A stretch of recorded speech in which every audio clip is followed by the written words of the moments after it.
They look less bad. AMD had earnings. This is a trend line. All I can say is it needs to stay above this trend line. So it could turn very quickly. Remember this green red? Remember this green red? This is at risk. So here's a trend line here. If you're shorting this puppy, I know so many of you love to play AMD on a swing. It's ridiculous. It's a really nice head and shoulders. Just needs to really break that trend line, follow through on 115.81, which is the same thing as 115.80. We did have AMD earnings, and it did do exactly the same thing it's done before. Green, red, green, red, green, red. So there you go. Now it's only here. It's got to break here. All right. I might not have found a chase long today, but this AMD exactly delivered. Look at that. Green, red, green, red, green, red. It just needed to break beautifully. The trend line, head and shoulder. I got 109 measured move for AMD. If this entire head and shoulders retraces, now of course it's level by level, but this is 109 right here. Literally measured move of this head and shoulders. We've already broken the trend line. And I said, okay, now we need follow through. We got to break 115.81. And you can see the levels right here, but this is where in time, probably not today, but probably tomorrow it'll be there.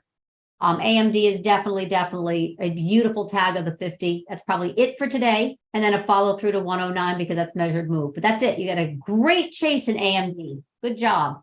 All right. I said 109 for tomorrow. The 10-year is at a level that's scary. That's the most important signal right now. And then, of course, Apple has earnings on Thursday, and maybe they finally sell it. But we're not there yet. Maybe XLK breaks this trend line and like stays below the 21. But we don't really have what you'd call a lot of confirmation yet. We're poised. We're definitely poised.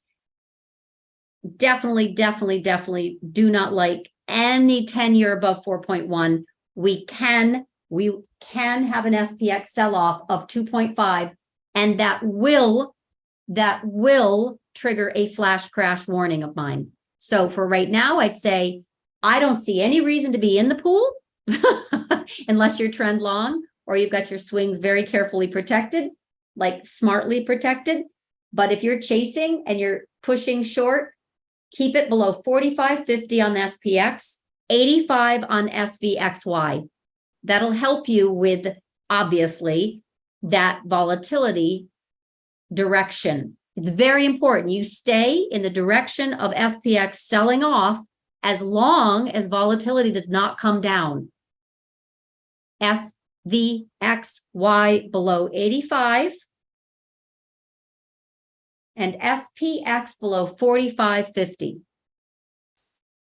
I think that's a big deal. I think it's an ugly day for the markets. I think there are a lot of people who are swing long that do not have protection. Some will see it as buy the dip. And yes, the Fitch can actually strongly, the White House can strongly disagree with Fitch, and Fitch can later reverse it. But it's already affected the sentiment of buyers. They're like, it was already priced to perfection. Why are we holding out up here?